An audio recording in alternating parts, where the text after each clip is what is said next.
Well, welcome to the show. I appreciate you taking time and talking with me, Danielle. Yeah, absolutely.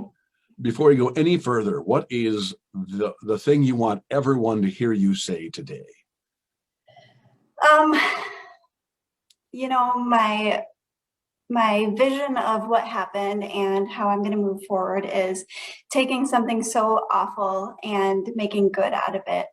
I feel like that's what I have to do to move forward. Otherwise, I'm going to be stuck in a hole. So I think helping other people and being an advocate and providing resources has helped me feel good over the last couple of days anyways. So I think that's what I'm going to do. All right. You want to take back all your power. Exactly. Right. Yep. Take back my power. Yep. Right. Absolutely. And this is all about your story. And so you feel free to tell your story how you want to tell it. If we need to beep something or whatever, that's absolutely fine. But Okay.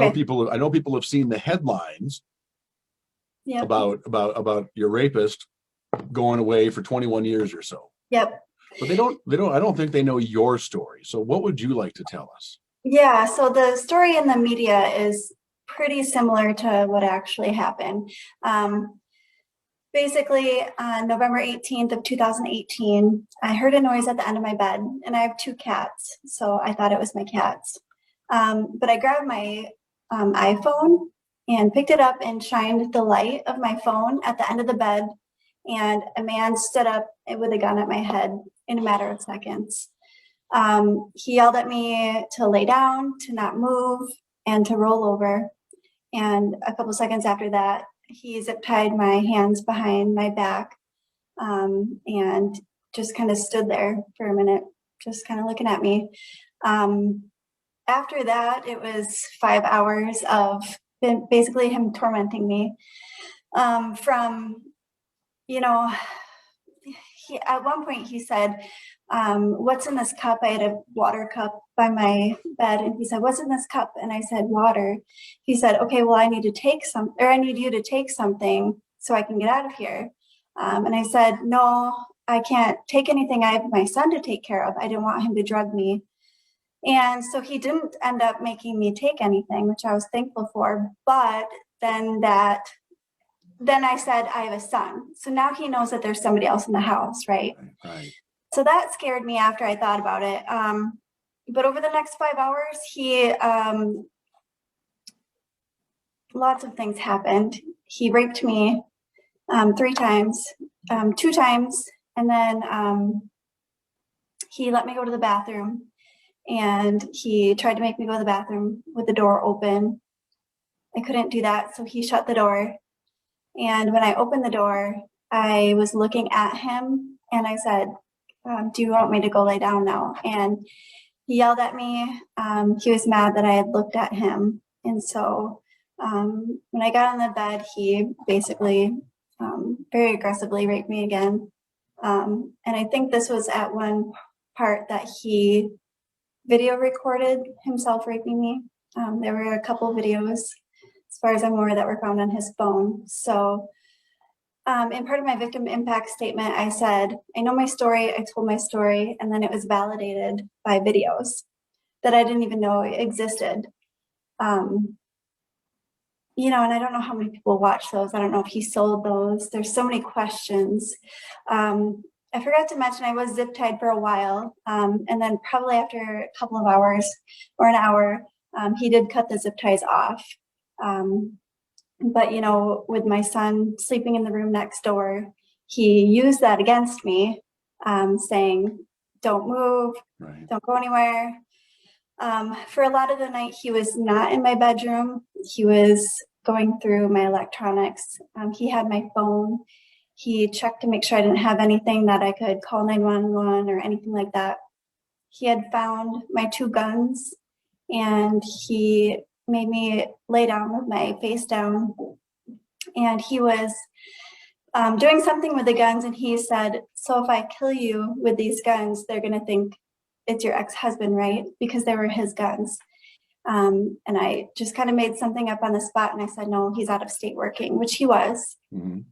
So just everything through the night, I just tried my hardest to do what he wanted, pretty much, so he wouldn't kill my son. That was one of the worst parts of the night, is him repeatedly threatening to kill my son. He said, if you tell anyone I was here, if you tell anyone what I did, I'm going to go to your son's school and kill him. I will kill your son and kill you. And that was a huge part of the night, him repeatedly threatening me. At one point, he took his gun and he dragged it across the bedroom door when he was out there doing whatever. At the end of the morning, he did let me go lay in bed with my son. And that's when he opened my garage door and just walked down my driveway. At that time, there was a little bit of snow on the ground, so we were able to see his footprints. In the morning, after he had left, my son and I eventually went out into the kitchen. I basically checked the house to make sure he wasn't there. And then I came up with a plan of how we were going to leave. So I didn't know if he had put cameras in the house, if he was still watching, if he was outside watching. So I kept saying out loud, like I was in a play or something. I said, Wyatt, don't you want breakfast? Mommy needs coffee. Let's go get coffee. Let's go get yogurt from the store. And I was like putting on a show that we needed to leave the house just in case he was watching, rather than me, picking up my phone and calling 911. Right. So I went to Mike's grocery store in St. Charles. And from there, I borrowed somebody's cell phone, a lady. And I called my mom, because the 5 hours he was there, he threatened us so much that I didn't want to call the police right away, because I was afraid to. Sure. I thought that my mom and I were going to come up with a plan as to how to not tell the police, but keep me safe, which obviously wasn't an option. So she called the police and things kind of rolled from there. So you often hear people that are too scared to call the police, even for a decade or so. Yeah. How do you tell other people that you found the strength to do that, or how did you? Absolutely. So there are some amazing SANE nurses at the Mayo Clinic. So that's a sexual assault nurse examiner. And they told me, I remember this clearly, they said, they all tell you they're going to kill you, all of them. They're going to threaten you in some way to not report them. So they all say that. And the police officers are here to keep you safe. Right. I know I wanted to, say a little bit about reporting. There are so many people that don't report, and there's so many reasons why they don't report, whether it's because they feel like they're not going to be believed, because of their race, their sexual orientation, socioeconomic status, and then fear of retaliation. So, even if a survivor chooses not to report, I still think it's important that they reach out to advocates and network. The Olmsted County Victim Services is an amazing resource. They have amazing advocates, and they kind of got the ball rolling for me being here and being okay today. Right. Well, that's incredible. And so that even if you don't report, if you decide to later on, there's a paper trail and all that stuff, but mostly it's about being able to heal, I assume. Right. Yeah. And the people at Olmsted County Victim Services are going to validate your feelings. They're going to believe you. They're going to listen to you, and they're going to validate you. So even if you feel like reporting it isn't going to do anything, there are people that will believe you. And I think that's a really big step for healing, is talking about it. Right. Well, between the time that you reported and the trial, what was going on with you? Holy moly, a lot. Boy, so it took me 3 weeks to go back to work.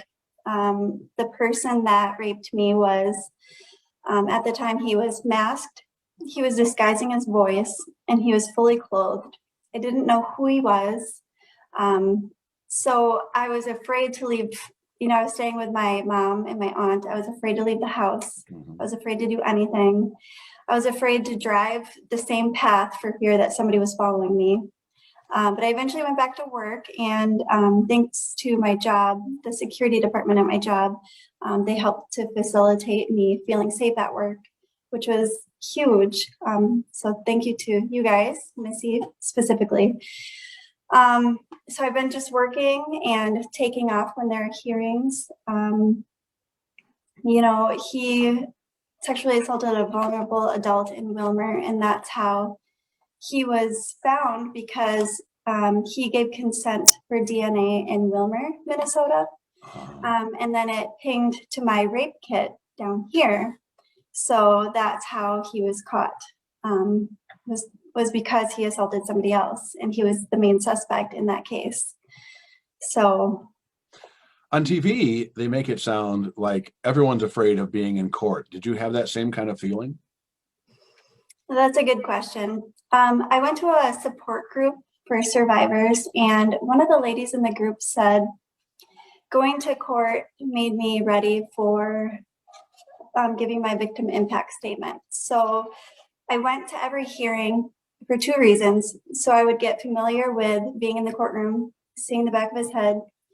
And then also because I was in the dark for 5 hours that morning. I was in the dark for 3.5 months when I didn't know who it was. Mm-hmm. And I didn't want to be in the dark anymore. I wanted to know everything, and I wanted to be just aware of everything that was happening regarding this case, because I just didn't want to be in the dark anymore.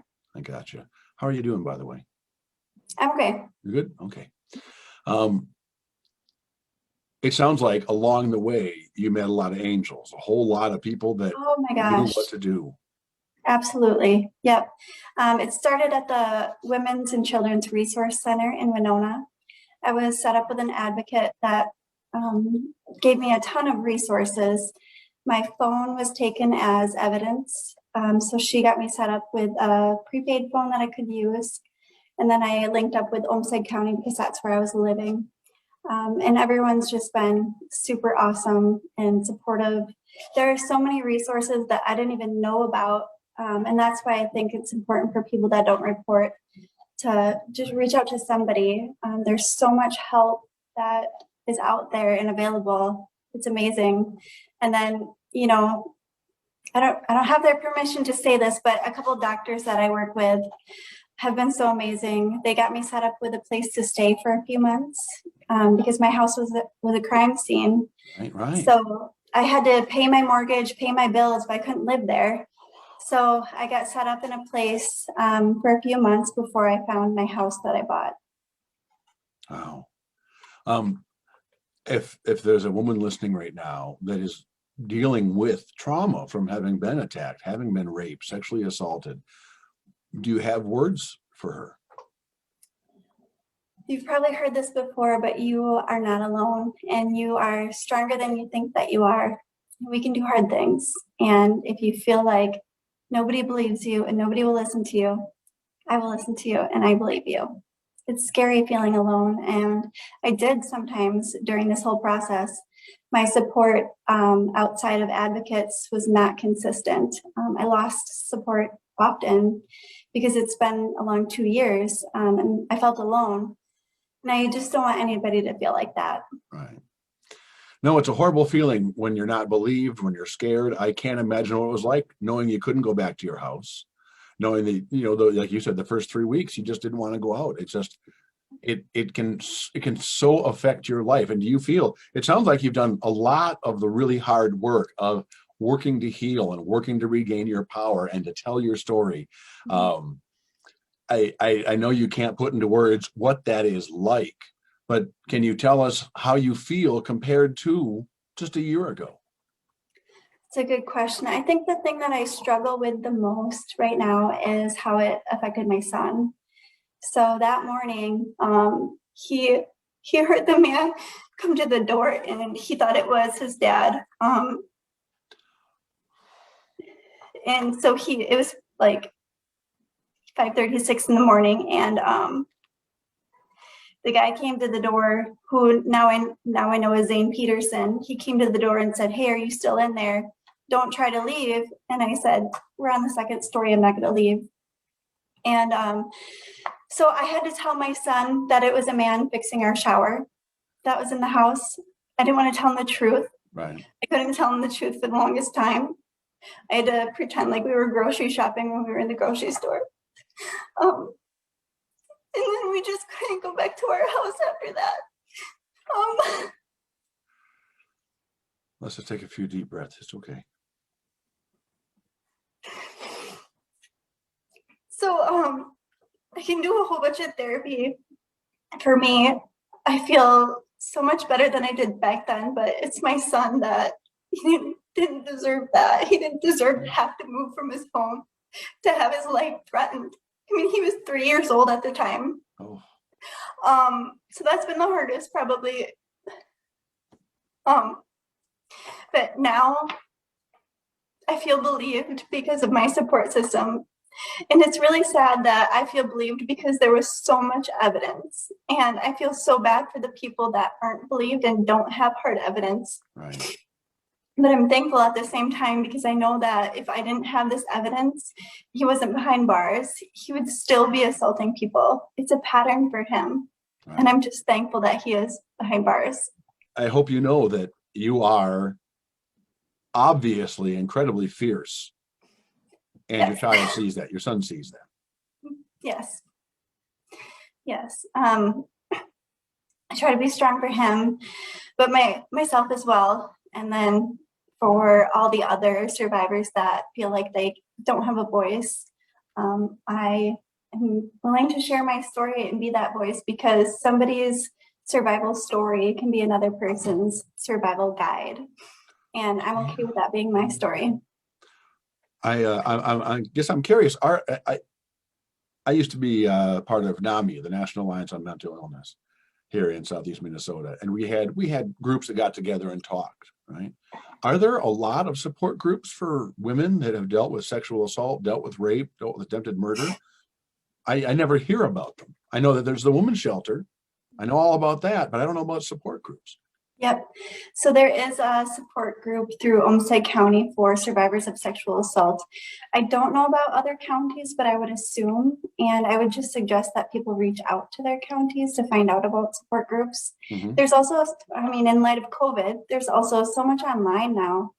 I'm part of the sexual assault survivor advisory group to the governor, and I've been networking. And one of the things that I brought to the governor's office was resources for rural areas. So Southeast Minnesota, it's so hard to find a therapist. But now, because of COVID, there's so many therapists available online. Mm-hmm. So that's something I would suggest to you survivors if you can't find an in-person therapist. That's excellent. And I know that you are working, you have plans to be more vocal about it and step out. Could you tell us about that? Absolutely. So I'm going to be a guest speaker for Mayo Clinic and a couple other things that I'm going to tell my story for. So I just hope that, I just hope that somebody can take something that I'm saying and use it to help themselves. And looking back at what I told you for my story, it's so choppy when you think about 5 hours where you were shaking and crying in fear and sweating from parts of your body that you didn't even know could sweat, and thinking about your son and your child and keeping him alive to see him the next morning. But more of those details are in a book that I wrote. It's a memoir that I look to publish. I haven't found a publisher yet, but that's my next step. So if I can get my book published, I'll continue on that path.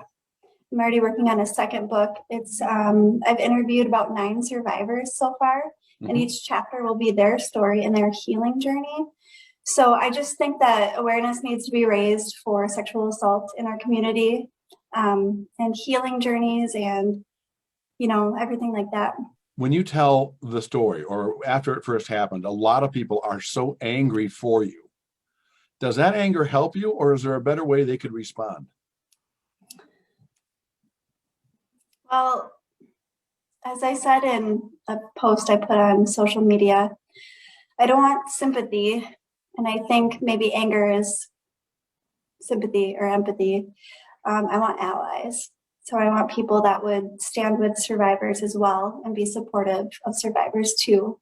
So people can react however they want to react. And truthfully, there are resources that tell people how to react when somebody tells you that they've been sexually assaulted. There's some organizations that have steps of how to react.